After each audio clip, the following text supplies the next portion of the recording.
Hello everyone, and welcome back to the channel for some more Star Wars Battlefront II news. And today, well, we have a ridiculous amount of news to cover. This video could easily end up being 20 minutes plus if I don't restrain myself. We have a huge community transmission to go through today that introduced a ton of brand new hero star cards, as well as some other news, so I'll try to keep this somewhat concise. Anyways guys, if you have been enjoying the frequent videos and could drop this video a like, I would greatly appreciate it. Let's see if we can hit 4,000 likes on today's upload. That might be a bit of a long shot, but I think we can pull it off.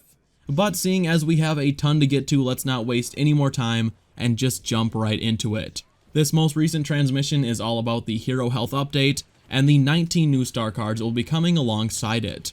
The developers have been telling us that this is coming for what feels like 25 years, and with this month's update, it is finally happening. Once this month's update does drop, which by the way was confirmed to be August the 28th, health on kill star cards will be completely gone, and all heroes will just have the ability to regenerate health from kills as a default. And according to the lead hero designer Guillaume, heroes will receive health back at the epic star card level, so 20 for troopers and reinforcements, and 100 for every hero kill. Also, Ben specifically said on Twitter that all heroes will have health on kill now, so unless that was worded poorly, that also means that Bossk and Yoda are going to be getting health on kill from this update.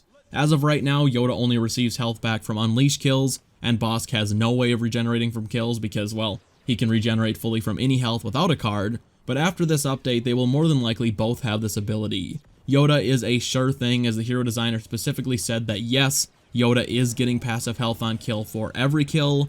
Bossk is a little bit more up in the air, even though Ben said every hero. I could see that being an incorrect tweet or just being worded really poorly, but we'll have to wait and see. If Bossk gets regular health on kill, it's going to make him even better, but I don't think it will be that much of an issue. But man, Yoda with health on kill is going to make him borderline impossible to kill sometimes. He's just a little green god at this point. He has went from the virgin launch Yoda with no lightsaber block, a pathetic jump and dash and super low lightsaber damage, to an absolute Chad 2019 Yoda with the ability to block everything, bring lightning down from the sky to smite the enemy team, and call in a tactical nuke to win the entire match after 25 kills. Either way, passive health on kill will be here in just over 2 weeks, and it's apparently coming to all 20 heroes, but that is not all, because all of those health on kill star cards are being replaced with brand new cards for each of the 19 heroes that had a health on kill star card, or in the case of Yoda, health on ability card. And with this transmission, DICE has given us full descriptions of each of these cards, and I will tell you up front, these cards range from completely useless to extremely powerful, so let's go through each of them. Starting off with Boba Fett, he'll be getting a card called Born to Fly. This star card decreases his ability cooldowns while in the air, but delays his health regeneration by 1.5 seconds. This card, like several of the new ones we are about to talk about, is more of a side grade, as there is a pretty huge trade-off there. Whether or not this is going to be worth it will depend entirely on how much of a cooldown reduction this card ends up giving you. If it's something like 5 to 10%, there is just simply no way I'm taking a health regen delay for that, especially when you consider that one of Boba's abilities is complete garbage, and that Boba already has a lot of really good cards to fill that third slot. Ben did say that the team is still locking down the exact values for some of these cards, so hopefully we'll get exact percentages in the coming weeks.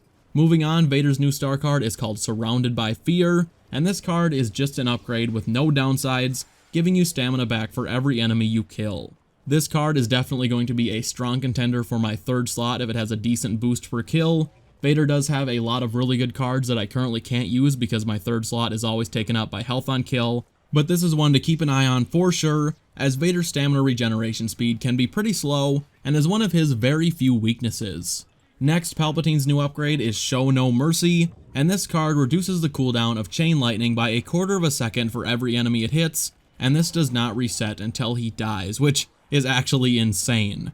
Now, this does have a maximum limit to how much the ability can be reduced, which I'm sure those stats will be revealed later, but still, Chain Lightning is a very powerful ability, especially in Galactic Assault, and it already has a lower than average cooldown time of 15 seconds. For comparison, Electrocute, which is a far weaker ability, has a cooldown of 20 seconds, and Dark Aura has a cooldown of 25. Say this star card allows you to knock up to 5 seconds off of Chain Lightning, Palpatine running around with that ability available every 10 seconds, which is a very quick cooldown compared to most abilities, is going to be either absolutely awesome or make you want to tear your hair out, all depending on which end of the Chain Lightning you're on. This is going to be a no-brainer to run in Galactic Assault. Palpatine is a hero that really only has a handful of great star cards, and this is probably going to be his best card overall once Health on Kill is gone. Iden Versio's new star card is called Shocking Weakness, and this card allows Iden's stun droid to reveal enemies within a 25-meter radius to teammates for a brief time. I'll be honest, this is a decent card for team play, but Iden has a lot of other cards I'm going to be prioritizing, so while this is a decent card, I probably won't ever run it.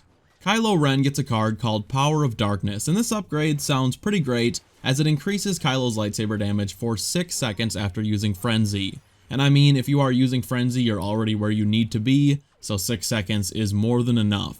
This card sounds pretty amazing, and assuming it can be stacked with Kylo's upgrade that gives him extra damage near other dark side heroes, I think that card is called Resilience. That is going to add up to some devastating damage. The only thing I'll say is that Kylo along with Bosk are two of the heroes that have pretty much a full lineup of really strong star cards. Between the two of them, they maybe only have 2 or 3 useless cards. Most of their cards are really good, so deciding which card to cut is going to be a tough call. But this new Power of Darkness card is going to be a must-use in HVV, and depending on the numbers, I'm probably going to be running it in Galactic Assault as well. Darth Maul's new upgrade is called Savage, and this card gives Maul's spin attack a 75% reduction for 4 seconds if he hits 4 total enemies in a short amount of time with his spin attack. Honestly, I probably won't use this card. I personally prefer upgrades you can rely on that aren't really situational, and seeing as this only reduces his cooldown for 4 seconds if you hit 4 different enemies in a short time, so I'm assuming in less than like 3 seconds, I would rather just run one of Maul's many other excellent star cards. In HVV, you would have to have the entire enemy team lined up perfectly for you to get any benefit from this, and then only for 4 seconds, and while I can think of quite a few nice hallways where this would be fun to be spin attacking all over the place constantly, that really isn't how you want to be playing Maul anyways, and his spin attack already charges more than fast enough. That's just my 2 cents. This is not a bad card, in fact it's a decent one, but Maul has a lot of good upgrades that are more consistently useful when playing. Grievous's new star card, which is called Flesh is Weak, gives Grievous damage reduction for every 10% of his health missing, but as a trade-off his health regeneration speed is cut in half. Like the others, this has a maximum limit, so you aren't going to be able to get up to like a 90% damage reduction or anything. You won't get anywhere near the maximum benefit until you're almost out of health. This is a card that's going to be completely reliant on just how much damage reduction you get. If it's something like a maximum of 10 to 20%, there is no way on earth that's worth a 50% reduction in health regen speed. You'll be spending so much of your time out of the action getting your health back, you may as well just respawn, grab a trooper, get battle points to get another hero, and spawn back in, because his health regen is already slow, and if we are doubling how long it takes to get your health back, that is going to be rough going.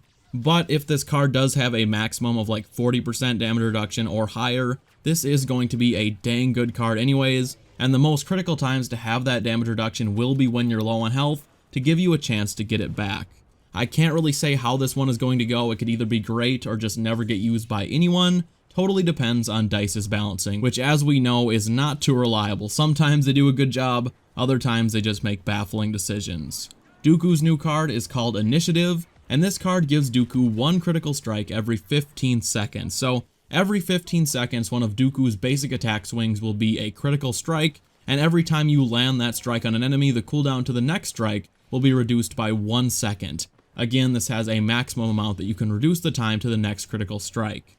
This one is totally going to depend on the numbers whether or not this will be worth it. I mean, Dooku has a lot of cards that are really good, and unless the critical strike damage is really high, I'm not sure I would run a card that gives me a bit of extra damage for 1 swing every 15 seconds against a card that gives me extra duelist damage consistently, or faster duelist recharge, or 35% extra stamina, or quicker recharge on his lightning, or the countless great star cards Dooku has. Again, entirely depending on the damage, this card could either be awesome or complete trash. We'll just have to wait and see. Next up, Phasma's new star card is called Blaster Inspection, and this card gives Phasma and her nearby teammates a 3% decrease to their blaster overheat, again with a maximum cap. This card does sound pretty good for Galactic Assault, mostly dependent on what the cap is. Plus her blaster already does have really strong stats when it comes to sustained fire, but Phasma only really has one must-have star card other than her health on kill, so I'll probably be running this one depending on what the maximum cap is to the blaster heat reduction. Moving on to the light side heroes, Chewbacca's new star card is called Impervious, and this card gives Chewbacca a 2% damage reduction every time he deals 200 combined damage with any ability. This honestly sounds really great. Furious Bowcaster will be super easy to do 200 damage with, assuming you can use multiple shots, as it does say combined damage. Charge Slam does 150 damage, so as long as you are hitting more than one enemy, you are golden every time.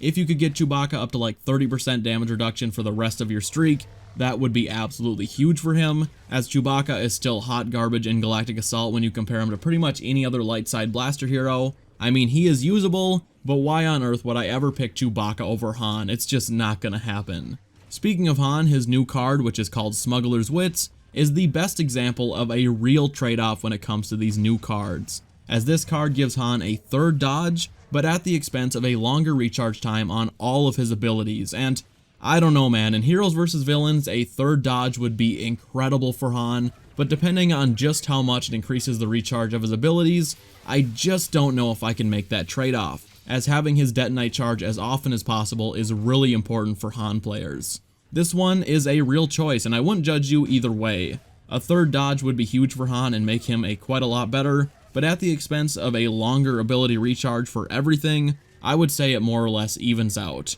I think I'll more likely use my third slot for a card that comes out as a net positive, but if the increase to the Detonite charge recharge is really short, like maybe like 5 to 10%, I'm going to be really tempted to use this new card.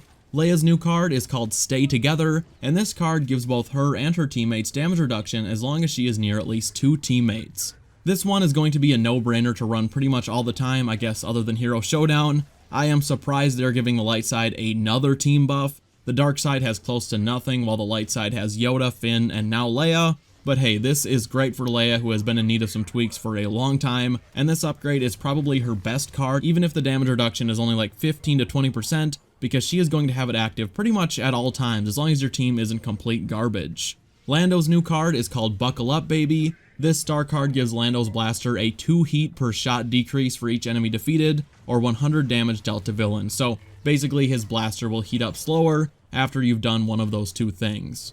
I don't know that I will use this card. His blaster as is has more than enough firing time to rapidly shoot until a stun grenade runs out without overheating, and overall it's just not something worth sacrificing his other cards. Once his health on kill card is out of the way, I'll probably run Quick Shock, his extra health star card, and the extra sharp shot range for HVV, and extra health, extra sharp shot range, and quick sharp shot cooldown when you hit 3 targets or more for Galactic Assault. And yes, I realize I just said sharp shot a lot. This new card is not better than any of those in my opinion, so this will be a card I definitely do not touch. Moving on to the best card out of the bunch, Luke's. His new star card is called Intensify, and for every trooper kill or 200 damage dealt to heroes, Luke's base damage is increased by 2 until he dies. This does have a cap just like the others, but if he gets 10 kills or deals 2,000 damage in a life, which really isn't much, it's like, I don't know, 15 hits on a villain, his damage will be permanently increased by 20 until he dies, not times 20, it'll have 20 extra damage plus the base damage, which would allow him to one-shot every trooper but heavies.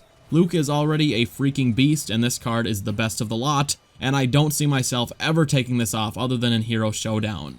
Rey's new card is called Balanced, and this one gives Rey a third dodge in exchange for reduced stamina. I definitely will not be using this one. It's not terrible or anything, but Rey has a lot of really powerful cards, and this is not one that I would trade off for some of those, at least in my opinion. Yoda's card is called Size Matters Not. This card affects presence, and this card is really good but has been confusing people on what exactly it does. After presence is activated and depleted, if you took damage during presence, part of that health will be added onto your base health. If you're already at maximum base health before you activate presence, this card will not heal you, but say you're down 200 of your base health before presence, you activate presence, take 150 damage into your bonus presence health. Once presence goes away, you will get a big chunk of your base health regeneration back. So if you get half of it back, we don't know the exact stats, you'll get 75 HP back. This is pretty crazy. It seems like they're trying to make Yoda as crazy strong as possible, as this card rewards Yoda health-wise the more damage he takes, which makes this card a no-brainer, so long as the amount of health regenerated is a decent amount. The trade-off is a pretty big one. It increases the recharge time of presence by 13 seconds, which is a lot, but this is also a huge way of getting a lot of health back. So I'm not exactly sure if this one will be worth it. It could either be really good, which is what it's sounding like, or if the amount you get back is low, it probably won't be worth using, but I have a feeling it won't be because they're just trying to make Yoda super good. Hopefully I explained this one well enough. The wording is really confusing, but that is definitely what it does. Obi-Wan's new star card is called Safeguard. This card gives Obi-Wan 2% lower stamina cost for any action for every 10 blaster bolts or 2 lightsaber or abilities successfully blocked. This has a maximum benefit you can receive, and honestly this is a pretty decent card. Obi-Wan already has a lot of stamina, but I mean you can really never have too much, and this will be a pretty popular card for sure. Anakin's new star card is called Steamroll, which is pretty much what any Anakin player with a pulse could do when Anakin first released. This card has the same benefit as Obi-Wan's, with 2% lower stamina cost for any actions, but he gains the extra stamina for each enemy defeated or 200 damage dealt, similar to Luke. This card I could see myself running, although Anakin has so many good cards, there is an argument for so many different setups, I'll have to experiment with my third card slot. Finally, we have Finn. This star card is called In Charge, and for every trooper defeated or 100 damage dealt to enemy villains, Finn will grant his allies a 2% damage reduction, and as per usual, this does have a cap. The bonus does carry through to the next ability use and only resets when Finn is defeated, but it doesn't say it benefits him. This is definitely great for teammates, although it's so weird how DICE just keeps giving all the team buffs to the light side. The dark side has one with Phasma's Blaster Heat, but compared to the others that one is pretty much nothing, and the light side now has Leia, Yoda, and 2 separate buffs from Finn, which is going to get pretty brutal to deal with. That was all 19 of the new star cards. One last thing about those upgrades, the hero designer did announce on Twitter that all of these new star cards still don't have any UI elements finished, so I'll tell you right now these star cards are going to be really difficult to work with at first, because you'll have no idea how much extra damage you've built up, or how much additional stamina you have, or how fast your cooldowns are. Hopefully Guillaume gets that ready for the September update, because not knowing is going to be really frustrating, even if the cards are working perfectly. Also, for you guys freaking out thinking DICE forgot about the new PvE mode, Ben did confirm on Twitter that the details for that new mode will be announced at Gamescom, so hold your horses, news on that is coming soon. Well guys, that is going to do it for today's video. If you enjoyed it, please be sure to leave this video a like, and if you are new around here, make sure you subscribe to the channel so you never miss another upload. Thank you all so much for watching, and I will see you in the next one. Bye. I'm